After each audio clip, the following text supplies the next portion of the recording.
اعوذ باللہ من الشیطان الرجیم، بسم اللہ الرحمن الرحیم۔ صحیفہ سجادیہ کی 15ویں دعا۔ امام زین العابدین علیہ السلام جب کسی بیماری میں مبتلا ہوتے یا کسی مصیبت میں تو یہ دعا پڑھتے: اے معبود، تیرے ہی لیے حمد و سپاس ہے اس صحت و سلامتی بدن پر جس میں ہمیشہ زندگی بسر کرتا رہا ہوں، اور تیرے لیے حمد ہے اس مرض پر جو اب میرے جسم میں تیرے حکم سے رونما ہوا ہے۔ اے معبود، مجھے نہیں معلوم کہ ان دونوں حالتوں میں سے کون سی حالت پر تو شکریہ کا زیادہ مستحق ہے۔ ان دونوں وقتوں میں سے کون سا وقت تیری حمد کے زیادہ لائق ہے؟ آیا صحت کے لمحے جن میں تو نے اپنی پاکیزہ روزی کو میرے لیے خوشگوار بنایا اور اپنی رضا و خوشنودی اور فضل و احسان کے طلب کی امنگ میرے دل میں پیدا کی، اس کے ساتھ اپنی اطاعت کی توفیق دے کر اس سے عہدہ برا ہونے کی قوت بخشی، یا یہ کہ بیماری کا زمانہ جس کے ذریعے میرے گناہوں کو دور کیا، نعمتوں کے تحفے عطا فرمائے تاکہ ان گناہوں کا بوجھ ہلکا کر دیں جو میری پیٹھ کو گراں بار بنائے ہوئے تھے، ان برائیوں سے پاک کر دیں جن میں ڈوبا ہوا ہوں، توبہ کرنے پر متنبع کر دیں، اور گزشتہ نعمت جو تندرستی تھی کی یاد دہانی سے گناہ کو معاف کر دیں۔ اس بیماری کے درمیان کاتبان اعمال میرے لیے وہ پاکیزہ اعمال بھی لکھتے رہے جن کا نہ دل میں تصور ہوا تھا، نہ زبان پر آئے تھے، نہ کسی عضو نے اس کی تکلیف گوارا کی تھی۔ یہ صرف تیرا فضل و احسان تھا جو مجھ پر ہوا۔ اے اللہ، رحمت نازل فرما محمد اور ان کی آل پر۔ جو کچھ تو نے میرے لیے پسند کیا ہے وہی میری نظروں میں پسندیدہ ہے قرار دے، اور جو مصیبت مجھ پر ڈال دی ہے اسے سہل و آسان کر دے، اور مجھے گزشتہ گناہوں کی آلائش سے پاک اور سابقہ برائیوں کو نیست و نابود کر دے، اور تندرستی کی لذت سے کامران اور صحت کی خوشگواری سے بہرہ اندوز کر۔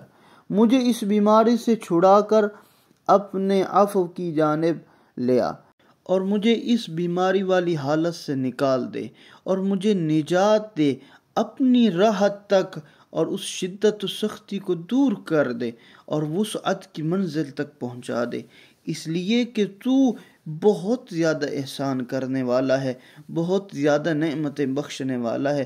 تو ہی بخشش و کرم کا مالک ہے اور عظمت و بزرگی کا سرمایہ دار ہے۔ حضرت انسان پر غریبی، امیری، دکھ، آرام، بیماری، یہ ساری زندگی کے حالات آتے رہتے ہیں۔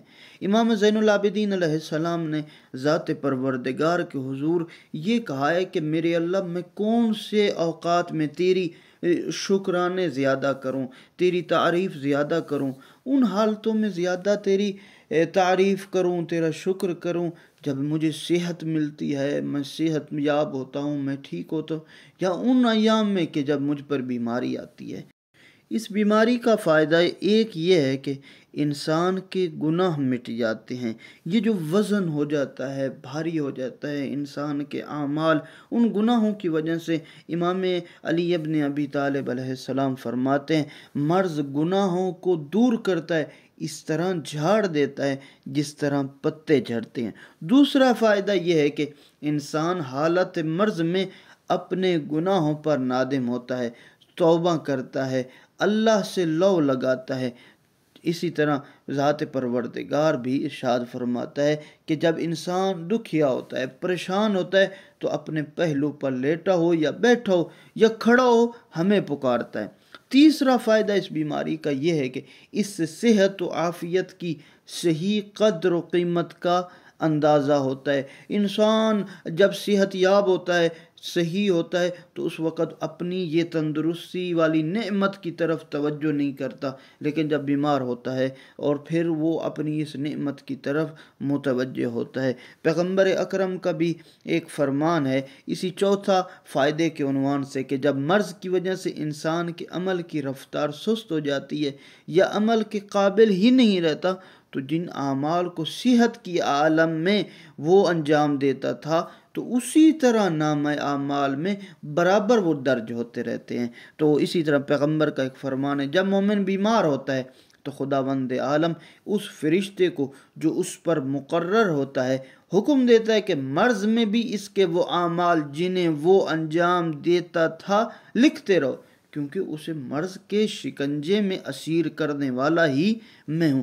پانچواں فائدہ اس بیماری کا یہ ہے کہ جب انسان مرض میں مبتلا ہوتا ہے تو دفعیہ ایک ہی دفعہ کے لیے صدقہ و خیرات کرتا ہے۔ یہ بھی ایک کارگر علاج ہے۔ امیر المؤمنین کا ارشاد ہے کہ صدقہ ایک کامیاب دوا ہے، اور اس صدقہ سے طبیعت کا رخ بخل و حرص کی طرف نہیں جاتا، اور انسان کوشش یہی کرتا ہے کہ میں ذات پروردگار کے راستے میں زیادہ دوں تاکہ میں اس جو بیماری ہے اس سے نجات حاصل کروں۔ چھٹا فائدہ یہ ہے کہ مرض دنیا کی بے ثباتی، ناپائیداری اور موت کی یاد دلاتا ہے، کیونکہ صحت جسمانی فقدان موت کا پیش خیمہ ہے، اور موت کا تصور انسان کو اللہ سے لو لگانے اور اس کی طرف رجوع کرنے کا سبب ہوتا ہے۔ اسی طرح ذات پروردگار بھی ارشاد فرماتا ہے جب تمہیں کوئی تکلیف پہنچتی ہے تو تم اس کے سامنے گڑ گڑاتے ہو۔ ساتواں فائدہ کیا ہے کہ اکثر گناہوں کا سرچشمہ قوت غضبیہ اور شہوانیہ ہوتی ہے۔ بیماری سے جہاں یہ قوتیں عروج پر ہوتی ہیں، لیکن جب بیماری آتی ہے تو ان کے اثر کم ہو جاتا ہے۔ آٹھواں فائدہ کیا ہے؟ اگر بے صبری، بے قراری کا اظہار نہ کرے، صبر کرے، تو ذات پروردگار اسے بہت اجر عطا کرتا ہے۔